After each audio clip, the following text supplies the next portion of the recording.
Welcome back to the Purpose-Filled Ambitious podcast. Today we got Jason Williams. I'm super excited to have Jason on the podcast. He's actually the pastor at my church. I really look up to him, and we're super excited to have him. Jason, tell us a little about yourself. Well, I will probably get into a little bit more. Been pastoring now for many years, almost 30 years total, and so enjoying doing that. And but haven't done too many of these podcasts, Jack. So this is one of the first, I think. So happy to be on here with you. Awesome. So what brought you to start a church and lead a church, especially in Grand Valley? Like, what brought you to that? Yeah. So my wife and I, we had been in ministry for quite a few years before we planted Valley Community Church here in Grand Valley. And so we'd been involved doing youth ministry, serving at other churches. We'd been campus pastors. So we'd been involved in ministry in a lot of different aspects, several different ways. But we'd always felt like that God had called us to lead pastor at some point, more than likely plant a church. I've been around church planting and really felt like that was the way that God was leading us in lead pastoring, not taking over an existing church or getting hired on at an existing church, but planting our own church. And so as God further laid that on our heart, we felt really drawn to the Grand Valley area, and our kids have been involved in athletics out here in Grand Valley. We were living in Independence at the time, so not too far away, but we'd been involved, had done some things in the area, and really just felt like God was drawing us to the Grand Valley. And so we had the privilege of being able to make that happen. It's a little bit longer of a story, but to be able to get to that point and know that this is what God has called us to do. Now seeing, having been here 8+ years, it's pretty awesome to look back on and see how God's hand was a part of that all the way through. Yeah, that's awesome. And I kind of came to your church. Actually, my sister was actually involved in your church before I was, and then I came in. I was at college at the time, came in to saw a service, and one service, I was hooked. I think it's a great atmosphere, a lot of focus on community and just how we can help out the community. And I think that really attracted me to the church. That was something from the beginning that we felt like was important to us.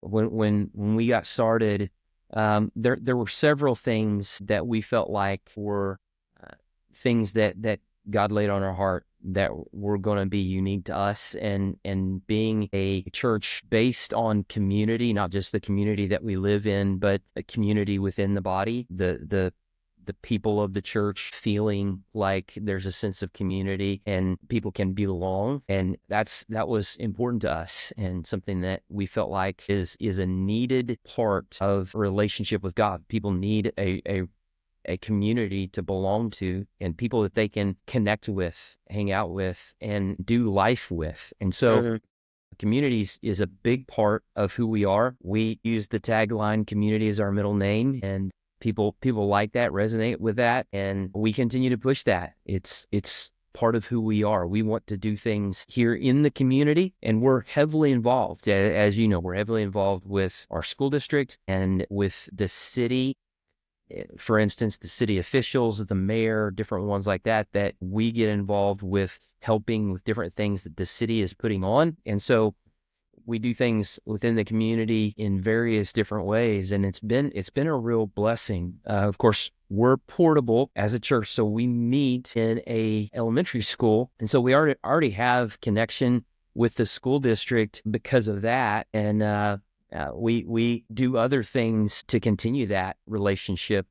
Buy the kindergarten school supplies every year. I've done that now for 8+ years of buying the kindergarten school supplies. We're gearing up to do that again for this next school year, and just making an impact in that way, being a blessing to our community, because again, we believe in that. It's something that's important to us. And it was at the framework of everything that we did as we got started as a church 8.5 years ago, and we've stayed true to that. And it's really been something that I think has attracted people that want to be a part of what we're doing in reaching our community. That's awesome. That's awesome. And I think you briefly touched on my next question, but I've seen my podcast is called Purpose Filled Ambitions, and you start a church. So like, what was your big why and like your purpose behind starting this church and things like that? Yeah. I think it's important anytime you're starting something, especially a from the ground up beginning, whether it's a business, a podcast like what you're doing here, or whatever it might be that you're launching out into. You wanna meet a need. You wanna know that there's something that you're accomplishing.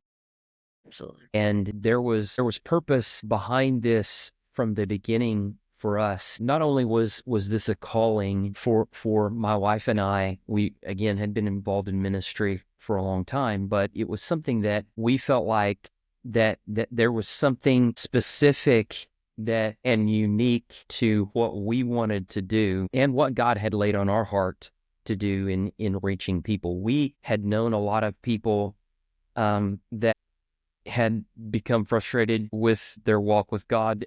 A lot of times that happens because of church or church people. Absolutely, yeah. Having hurts, having things that had gone on in their life that had caused them to steer away or turn away from the church, especially. And so we just felt like we want to do something that will allow people to be able to come and heal people that maybe they've not been a part of church before, or been a part of church and been hurt before. So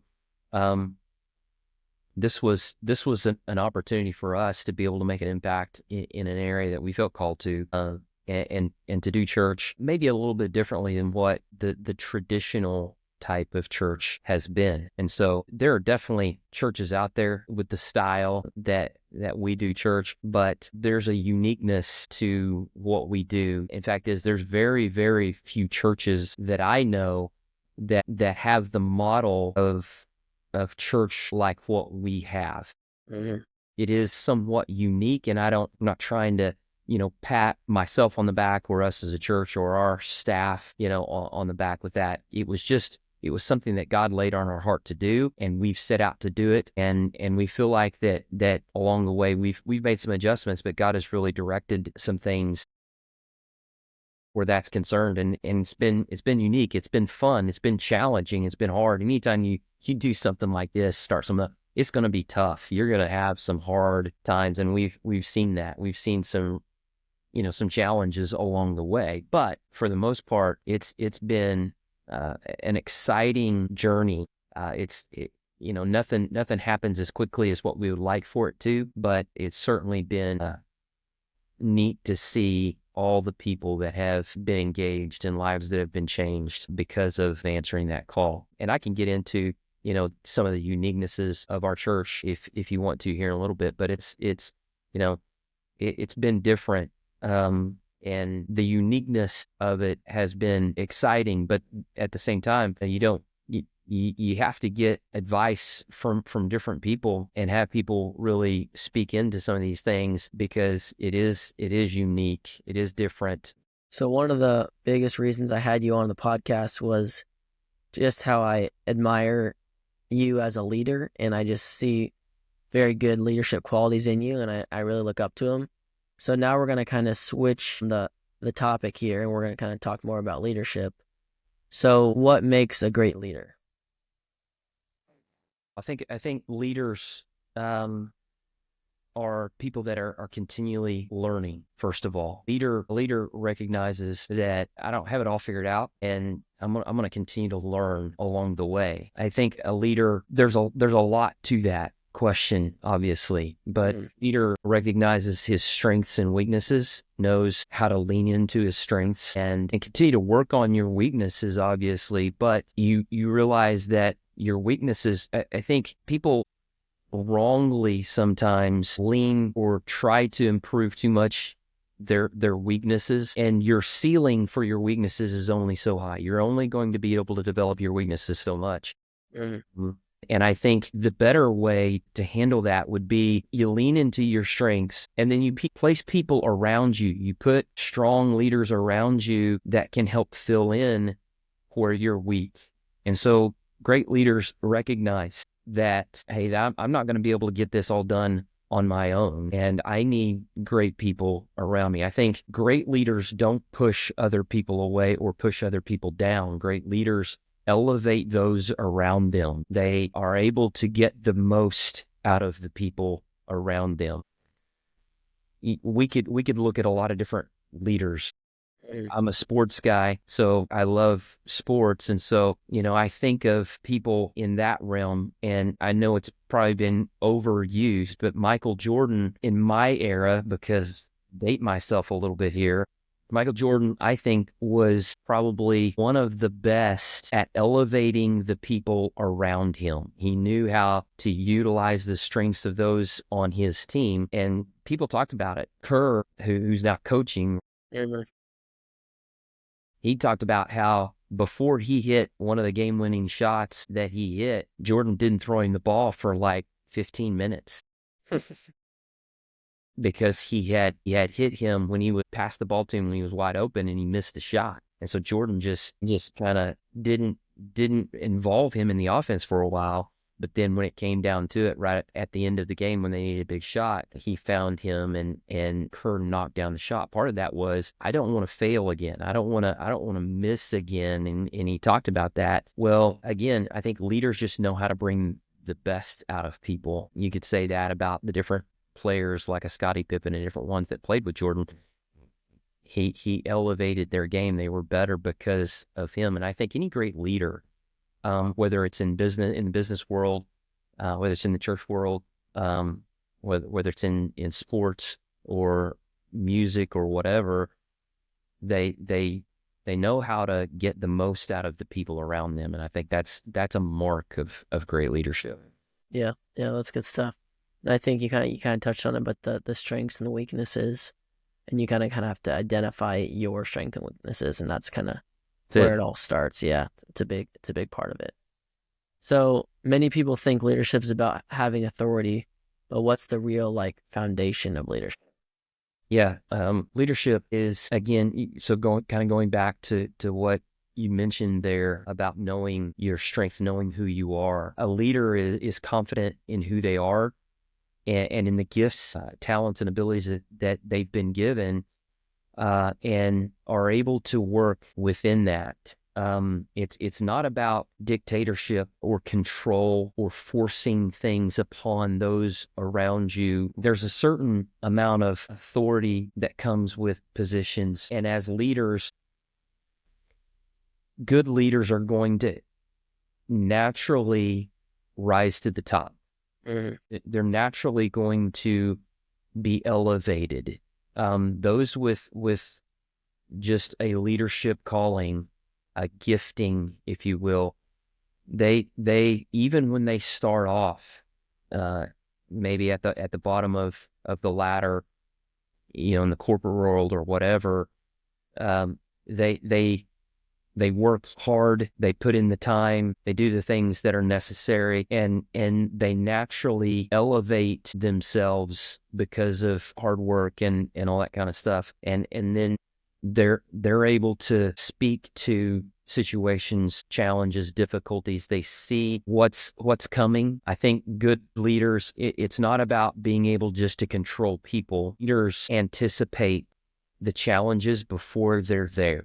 They see what's coming down the road, and we need to plan for this. We need to prepare for this, and they may use their authority to position people to meet the need. But people that are true leaders, it's not about just dictating things or controlling situations or circumstances or people or whatever. It's about accomplishing the task. It's about getting things done. It's about taking the company to the next level. It's about meeting the need or the issue that has arisen or whatever. And use of authority is in order to meet that need. That's what good leaders do. They're trying to solve problems and meet needs, not just dictate or force their authority for the purpose of looking good or whatever. Now, are there those that do that? Absolutely. I wouldn't consider those great leaders, right? Yeah. So, how do you keep people motivated when they feel lost or like discouraged as a leader? Yeah. We all find ourselves at times in places where, it's been a struggle. There's times in our leadership where we all feel like, I don't have it right now or whatever. And for young leaders, listen, what I encourage people to do is go back and kind of recenter yourself. If it's, if you lean into your faith, if you're a person of faith, spend some time allowing the things of God to encourage you or whatever. Get around people that can encourage you. Go back, if you've started something, go back and read the whys, your mission statement or whatever that got you started with what you're doing, and kind of recenter yourself. But realize we all kind of go through those challenges, those times when we feel like, hey, I'm not doing what I expected to be able to do. I'm struggling in my leadership, or it feels like people aren't hearing what I'm saying or following. I think that's why it's important to have the right people around you and allow those relationships, those people in your life, to be able to be people you bounce things off of and are able to talk to. Young leaders especially, you need people that you're constantly going to for advice and wisdom, because you're at a place where you got it all figured out. None of us are. We always need help. We always need people speaking encouragement to us. And so it's important when you have the right people around you. That really does make a difference in the most important times, is those moments when you feel a little bit down and discouraged. Yeah. So who was that person for you that you kind of went to for leadership advice or just any life advice? Yeah, well, there are those that were very important to me, people that were close to me. I've got family that was close. I've got 3 brothers. 2 of them are 8 and 10 years older than me, and they're all 3 of my brothers are great in different ways, and being able to encourage me. I've got other ministry leaders, people that I look up to, people that have been doing this a lot longer than me, people in my field area of expertise that I go to. And that's what I would encourage other leaders. Find people in your area, your field that you're in, and have those mentors, those people that you can go and talk to, that they don't even know they're mentors of mine, but they are people that I listen to, people that I read, that I go and I spend time getting into the mind of different leaders that I can draw from. There's a wealth of knowledge out there these days with all the podcasts and things like that you can go and listen to. I listen to leadership podcasts. I listen to sermons, and there are people all over the world that are doing incredible things. And I enjoy hearing from others, great leaders, great world leaders, even from time to time, that are speaking, even just having to lead their country, their nation, whatever, or leaders in the tech world, or, it's just hearing some of the things that they're doing can encouraging and can give you insight even on some things that you wouldn't even think about. And so, you got to tap into that. Yeah. I think people, if you want to lead in the world today, in any small area, whatever area that you're in, you want to draw from those other leaders out there that are doing great things. Yeah, that's good. That's good. So you kind of touched on it a little bit, but there's like millions of podcasts and just different forms of media that we can get to get this leadership content.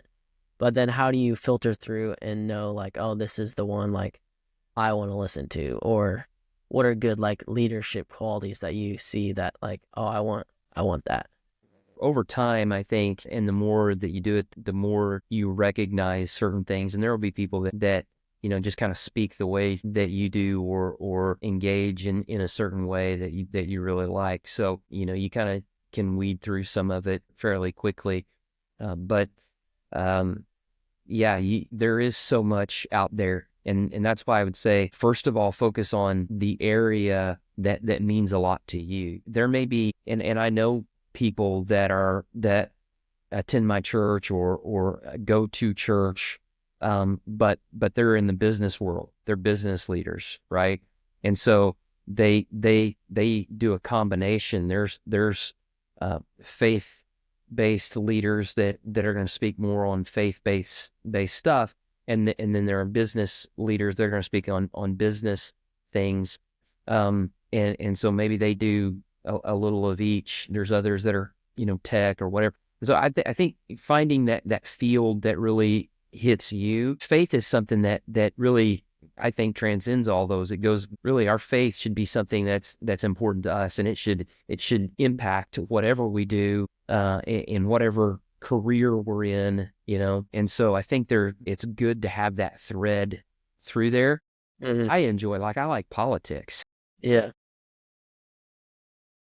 We don't do that, or we don't push politics at church on purpose. But I personally, I enjoy watching, listening, hearing what's going on.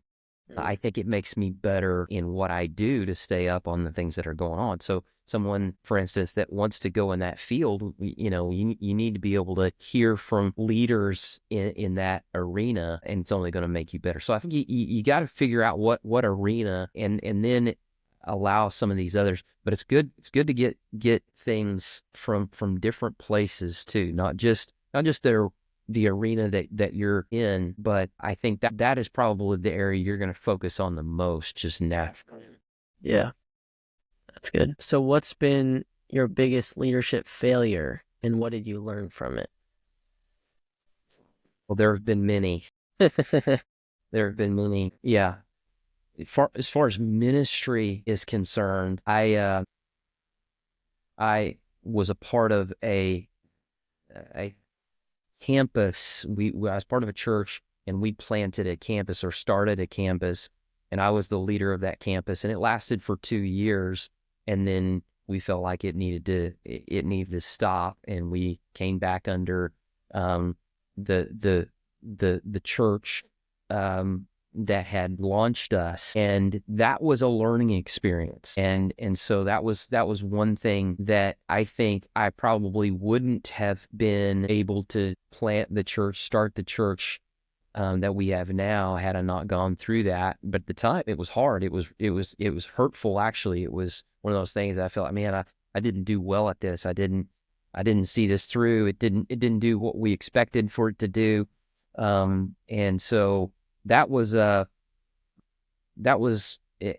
probably a defining moment in my life that I look back on and remember and think, yeah, that didn't go the way that I thought it was going to go, but it was a healthy thing, or a good thing for me to be able to look back on, so that I could now do what I'm doing now. Yeah. I feel like it helped us to not start a church and it only lasts for 2 years, but now, Valley Community Church is 8.5 years old and going, and we feel great about that. And part of it is because of lessons learned, of things that we probably could have done differently, or whatever, things I probably should have done better. But sometimes you can't know that until you go through it. There's just certain things that you'll never be successful at the first time. So what are 3 habit or mindsets every strong leader should develop? Yeah. You put me on the spot here. Let me, I think a good leader, a strong leader is going to have naturally certain things that drive them. You talk about, purpose-filled ambitions. And I think leaders, those that are driven, feel like, hey, there's a purpose that I'm seeking, I'm running after. I think that's a great thing. I think that's a God thing. I think that's something God places down on the inside of us. But habits, having healthy habits in our life, is really the difference maker in being able to reach the goal. If you listen to, or if you've ever read the book Atomic Habits by James Clear, which I encourage all leaders, especially young leaders, read Atomic Habits by James Clear. One of the things that he says is we don't rise to the level of our goals, we fall to the level of our systems. If you, in organizations, they're called systems. Personally, and in our own lives, they're called habits, right? So goals are great things to have. Goals are things that are out there and, hey, I want to be able to do this. I want to be able to accomplish that. You know, I want my business to be at this mark at this time. Da, da, da. Goals are nice. They're good things to have. You want to be able to have goals, but your habits or your systems are the things that determine whether you get there or not. And if you don't have quality systems in your business or quality habits in your life, then those goals will just continue to be those things that are out there that you never really get to. And in fact I think it's much healthier and much better to say, this is the type of business that we want to be, and let the habits drive that, or the systems drive that, and then that goal will be a natural byproduct of good systems. Does that make sense? And I think the same is true in our life. If we have healthy habits, then we can reach the goals. There's not any goal that we can't reach. There's not anything that we can't accomplish. So you said 3 habits. I think first of all, you have to be committed to something bigger than yourself. For me, my relationship with God is first and foremost. And so you have to something that keeps you grounded, that you're focusing on. And I think for all people, really, a relationship with God is first and foremost. And that habit of spending time in that relationship is paramount. It's important. Secondly, and we mentioned this earlier, the people that you place around you are key. You're only going to be able to accomplish, to the level and the degree of the people that are near you. We say in youth ministry, show me your friends and I'll show you your future. Yeah. What are the people that you hang out with? What are the people that you spend time with? Community is important. It's something we're created for. And so the people that you place around you are key. So a habit of forming relationships with key people. And it really is, it's something that you have to develop. I think some people think that relationships or friends or whatever are just happenstance. And I think that that's true to some degree as far as when you meet people, that can be happenstance. But when you choose to develop those relationships, that's a choice. So, when you find people that encourage and really grow you and help you and can make you better as a person, you want to develop those relationships. So that's the second, I think, most important thing that a good leader is going to be able to do. And then I think thirdly, a good leader, the habits that they display in private help shape what they do in public. Yeah. These aren't necessarily in any kind of order. I just think these are 3 very strong habits. And I think a good leader, somebody who's going to accomplish something in life and reach the dreams, the ambitions that they have, they are very sound in the habits that they display off camera or are not around people. They're systematic in how they do things. They plan their day. They don't hit snooze 15 times in the morning, when they, don't want to go to the gym or whatever. They're very systematic about, hey, this is the kind of person I want to be. I want to be a very disciplined person, and their habits help them to be able to do that. And they're constantly doing those things better. And again, Atomic Habits by James Clear, it just talks about, there's no habit that's too small. In fact, it's oftentimes the small habits done consistently that make the biggest difference in our life. And so having many small habits that can help you to become that disciplined person that you need to be, it's key. Yeah, that's good. Last question here. what does it mean to build a purpose-filled life from a leadership perspective? Yeah. So again, I love the title that you have, Purpose Fills Ambitions. I love that. I love the thought of doing things with purpose. I think as people, again, I think there's something on the inside of us that strives for living out our purpose. And when you believe in the things of God, you believe in a creator, you believe in someone who made us on purpose, then we think, man, I've got a purpose. I've got something that I need to accomplish. I got something that I need to do. And what is that? What does that look like? How do I live in that? How do I do that to the very best of my ability?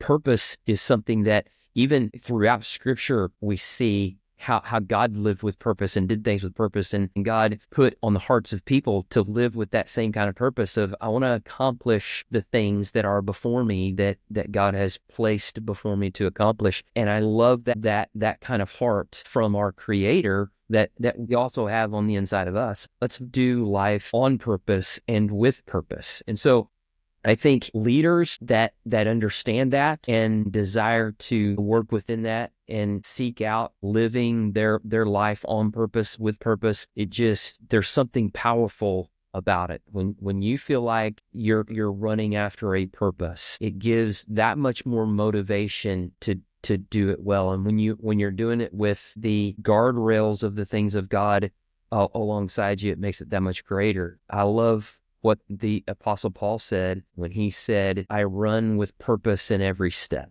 Mm.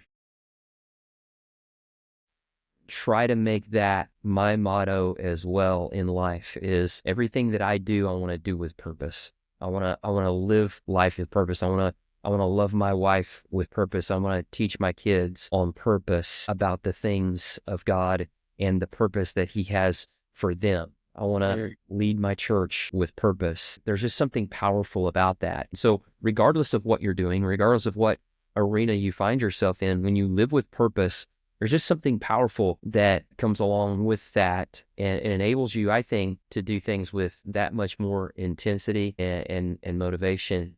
And I think the sky's the limit. Yeah, that's good stuff. That's good stuff. Well, I appreciate coming on here. Yeah, And man. Thanks for inviting me. It's been of course. Of course. All right, we will call it an episode, and I'll see everyone next time.